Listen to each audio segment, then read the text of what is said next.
Assalamualaikum warahmatullahi wabarakatuh. Sahabat dimanapun berada. Alhamdulillah dan terima kasih kepada yang sudah like dan subscribe. Semoga selalu dalam lindungan Allah dan dipanjangkan keberkahan umurnya. Hari ini kita akan menyimak kisah yang menakjubkan dan menginspirasi dari dosa yang merasa aman. Tidak semua dosa terasa menakutkan di awal. Justru dosa yang paling berbahaya adalah dosa yang dilakukan berulang-ulang sampai hati merasa kebal. Sampai rasa takut itu menghilang perlahan tanpa disadari.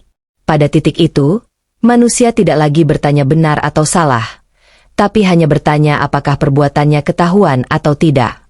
Ia bekerja sebagai tukang AC, pekerjaan yang tampak halal, wajar, dan tidak mencurigakan. Setiap hari ia masuk ke rumah orang, membawa tas peralatan, naik tangga, membuka penutup AC, dan bekerja di ruangan-ruangan pribadi. Tidak ada yang aneh, tidak ada yang salah di mata manusia. Namun di balik rutinitas itu, ada dosa yang ia simpan rapat. Dosa yang dilakukan diam-diam. Dosa yang tidak ia ceritakan kepada siapapun. Dan karena tidak ada yang menegur, ia mulai merasa aman. Awalnya hati kecilnya masih berontak. Masih ada rasa bersalah. Masih ada suara yang berkata, "Ini salah." Tapi suara itu semakin lama semakin pelan, terkubur oleh pembenaran yang ia buat sendiri. Ia mulai berkata dalam hati, "Tidak ada yang tahu," dan kalimat itu menjadi penenang yang paling mematikan. Dosa itu tidak langsung menghancurkannya. Justru dibiarkan tumbuh, pelan-pelan, sampai ia terbiasa hidup dengannya. Hari-hari berlalu tanpa kejadian apapun. Hidupnya tampak baik-baik saja. Ia masih bekerja, masih tertawa, masih beribadah sekadarnya. Tidak ada musibah, tidak ada peringatan yang ia anggap serius. Dan disitulah kesalahan terbesar dimulai. Ia mengira Allah diam karena Allah tidak peduli. Padahal Allah tidak pernah lalai. Allah hanya menunda. Rasa aman palsu itu membuatnya lupa bahwa setiap langkah, setiap niat, dan setiap perbuatan selalu berada dalam pengawasan Allah. Ia lupa bahwa dosa yang disembunyikan dari manusia tetap terlihat jelas oleh langit. Dan ketika dosa sudah merasa aman, biasanya azab tidak datang dengan suara keras. Ia datang pelan, terencana, dan tepat sasaran. Pria ini belum tahu satu hal penting. Dosa yang ia kira aman itu sedang menunggu waktu. Bukan untuk dibuka di sembarang tempat, tapi di tempat paling suci. Bukan di hadapan manusia, tapi langsung di hadapan Allah. Dan saat itu tiba, tidak ada lagi tempat untuk bersembunyi. Undangan yang bukan kehormatan. Tidak semua undangan adalah tanda kemuliaan. Ada undangan yang justru menjadi awal dari perhitungan. Ketika namanya dinyatakan berangkat haji, pria itu tersenyum lega. Ia merasa Allah masih menerimanya. Ia merasa dosanya mungkin telah tertutup, atau setidaknya dilupakan. Ia tidak sadar bahwa Allah tidak pernah lupa. Allah hanya memilih waktu. Kabar keberangkatan itu disambut bahagia oleh keluarga dan lingkungan sekitar. Ucapan selamat datang silih berganti. Doa-doa dipanjatkan untuknya. Tidak ada satupun manusia yang mencurigai apa yang pernah ia lakukan di masa lalu. Dan disitulah hatinya semakin merasa aman. Ia berangkat bukan dengan taubat yang selesai, melainkan dengan keyakinan palsu bahwa semua akan baik-baik saja. Ia mempersiapkan keberangkatan seperti jamaah lainnya. Mengikuti manasik, mendengarkan ceramah, dan mencatat hal-hal teknis tentang ibadah haji. Namun satu hal tidak pernah benar-benar ia siapkan. Hatinya. Tidak ada penyesalan yang benar-benar ia tuntaskan. Tidak ada taubat yang lahir dari rasa takut kepada Allah. Yang ada hanya harapan agar ibadah ini menjadi penghapus tanpa harus mengakui kesalahan. Perjalanan menuju tanah suci pun dimulai. Di dalam pesawat, ia melihat jamaah lain menangis haru, berdoa dengan khusyuk, dan bersyukur karena akhirnya sampai di panggilan Allah. Ia ikut menunduk, ikut mengucap doa, namun hatinya terasa kosong. Ada sesuatu yang menekan. Samar, tapi nyata. Seperti perasaan tidak siap bertemu dengan sesuatu yang lebih besar dari dirinya sendiri. Setibanya di tanah suci, Udara panas menyambut tubuhnya. Tapi yang lebih berat bukan panas matahari, melainkan beban di dadanya. Setiap langkah terasa berbeda. Setiap adzan terasa lebih dekat, lebih tajam, seolah memanggil bukan hanya tubuhnya, tapi juga seluruh masa lalunya.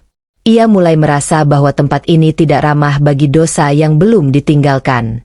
Di malam-malam awal di Mekah, ia sulit tidur. Bayangan masa lalu muncul tanpa diundang.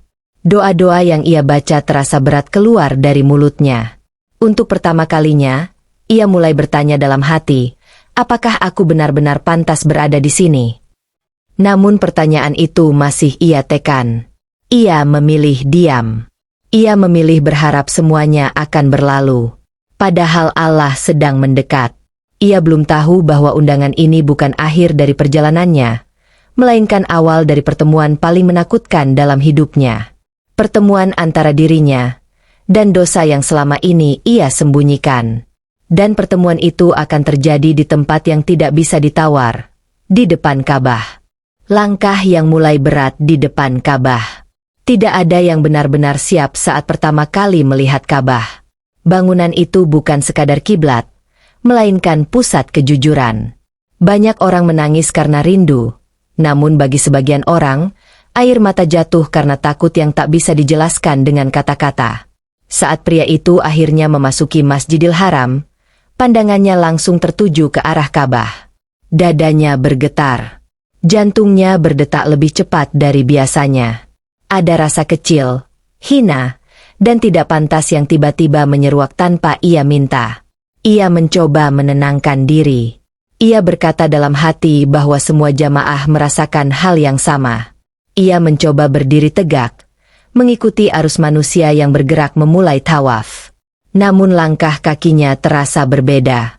Berat, seolah ada beban yang menariknya ke belakang. Di tengah jutaan kaki yang melangkah, hanya kakinya yang terasa ragu. Seolah hatinya menolak untuk terlalu dekat. Doa-doa mulai ia ucapkan, namun suaranya terdengar asing di telinganya sendiri. Bibirnya bergerak, tapi hatinya tidak tenang. Setiap lafaz doa justru memunculkan bayangan-bayangan lama yang selama ini ia kubur dalam-dalam. Semakin ia berusaha khusyuk, semakin keras suara masa lalunya berteriak di dalam kepala. Ia mulai berkeringat dingin meski udara malam tidak terlalu panas. Napasnya terasa pendek. Dadanya seperti ditekan oleh sesuatu yang tidak terlihat. Ia berhenti sejenak, menunduk, mencoba mengatur napas, tapi perasaan itu tidak pergi. Di hadapan Ka'bah, tidak ada ruang untuk berpura-pura kuat. Dalam hati kecilnya, muncul pertanyaan yang selama ini ia hindari. Bagaimana jika Allah sedang memperlihatkan siapa diriku sebenarnya? Pertanyaan itu datang seperti pisau, pelan tapi tajam, mengiris pertahanan yang selama ini ia bangun. Ia sadar, tempat ini bukan sekadar tempat ibadah. Tempat ini adalah cermin. Dan pantulan yang ia lihat tidak ia sukai. Langkahnya semakin lambat. Jamaah lain mulai menjauh. Ia tertinggal dalam arus manusia, seolah Allah sengaja memisahkannya sejenak dari keramaian agar ia benar-benar mendengar suara hatinya sendiri. Dan suara itu berkata jelas, dosa yang kau bawa terlalu berat untuk disembunyikan di sini. Di titik itulah ia mulai mengerti bahwa pertemuan ini tidak akan berjalan seperti yang ia bayangkan. Apa yang akan terjadi selanjutnya bukan lagi soal ibadah, melainkan soal pertanggungjawaban. Dan azab itu sudah sangat dekat. Saat dosa menyerang balik, tidak ada aba-aba, tidak ada peringatan keras. Azab itu datang pelan, seperti ombak kecil yang tiba-tiba menarik kaki terlalu dalam. Saat pria itu mencoba melanjutkan tawaf, tubuhnya justru melemah. Pandangannya berkunang, dan dadanya terasa semakin sempit, seolah napasnya dipinjam lalu tidak dikembalikan. Ia berhenti melangkah. Kakinya tidak mau bergerak. Tangannya bergetar tanpa sebab yang jelas. Dalam kepalanya, bayangan-bayangan lama muncul bersamaan, lebih jelas dari sebelumnya, tanpa jeda, tanpa ampun. Semua yang ia sembunyikan kini hadir serentak, menuntut diakui. Di hadapan Ka'bah, ingatan tidak bisa dibungkam. Air mata mulai jatuh, Awalnya pelan, lalu deras. Tangisnya pecah. Bukan tangis haru, bukan tangis bahagia, melainkan tangis orang yang sadar bahwa dirinya tidak lagi punya tempat bersembunyi. Ia menunduk, menutup wajah, mencoba mengecilkan diri di hadapan tempat paling mulia. Malu, takut, hancur. Semua bercampur menjadi satu. Ia beristighfar berulang kali, namun lidahnya terasa berat. Setiap astagfirullah terasa seperti pengakuan paksa yang selama ini ia tunda. Ia sadar, ini bukan sekadar emosi. Ini teguran. Ini peringatan. Ini balasan yang datang tepat ke sasaran. Allah tidak menyentuh tubuhnya dengan keras. Allah menyentuh hatinya. Dan itu jauh lebih menyakitkan. Dalam kepanikan itu, satu kalimat muncul jelas di benaknya. Bagaimana jika aku mati sekarang? Pertanyaan itu menghantam seperti petir tanpa suara. Ia membayangkan bertemu Allah dengan dosa yang belum sempat ia akui sepenuhnya. Untuk pertama kalinya, ia benar-benar takut bertemu Allah. Jamaah lain mungkin mengira ia kelelahan. Mungkin mengira ia hanya terbawa emosi. Tidak ada yang tahu apa yang sebenarnya terjadi di dalam dirinya. Dan memang begitulah cara Allah bekerja, memberi azab yang hanya dimengerti oleh pelakunya. Azab tanpa teriakan, tanpa luka, tapi menghancurkan sampai ke akar. Di titik itu, ia akhirnya paham, dosa tidak perlu diumumkan untuk menghancurkan seseorang. Cukup dibuka di waktu dan tempat yang tepat. Dan Ka'bah adalah tempat di mana kepura-puraan tidak punya umur panjang. Apa yang ia alami belum selesai. Ini baru awal dari kesadaran yang akan mengubah segalanya. Azab tanpa teriakan. Azab tidak selalu datang dengan suara keras atau tubuh yang tersungkur berdarah. Ada azab yang datang tanpa menarik perhatian siapapun, tanpa membuat orang lain menoleh, namun cukup untuk menghancurkan seseorang sampai ke inti dirinya. Azab semacam inilah yang kini ia rasakan. Ia masih hidup.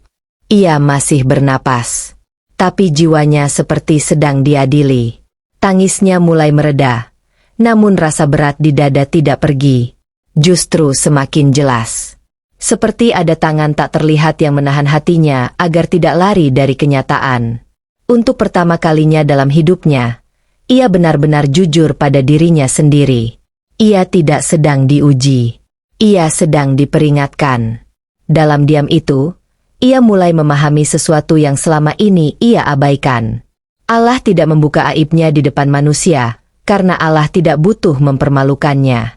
Allah ingin ia sendiri yang mengakui, tanpa alasan, tanpa pembelaan, tanpa menyalahkan siapapun. Dan pengakuan itu terasa lebih berat daripada hukuman apapun. Ia teringat betapa seringnya ia menunda taubat. Betapa seringnya ia berkata, nanti saja, seolah ia punya jaminan waktu. Di depan Ka'bah, semua alasan itu terdengar bodoh dan memalukan. Tidak ada nanti di hadapan Allah. Yang ada hanya sekarang, atau terlambat. Untuk pertama kalinya, ia tidak meminta apa-apa dalam doanya. Tidak minta ampun dengan syarat. Tidak minta dihapus tanpa berubah. Ia hanya berkata dalam hati, "Ya Allah, jika Engkau mau menghukumku, aku pantas menerimanya." Dan kalimat itu justru membuat dadanya semakin sesak. Ia mulai sadar bahwa azab ini bukan untuk menghancurkannya, melainkan untuk menghentikannya.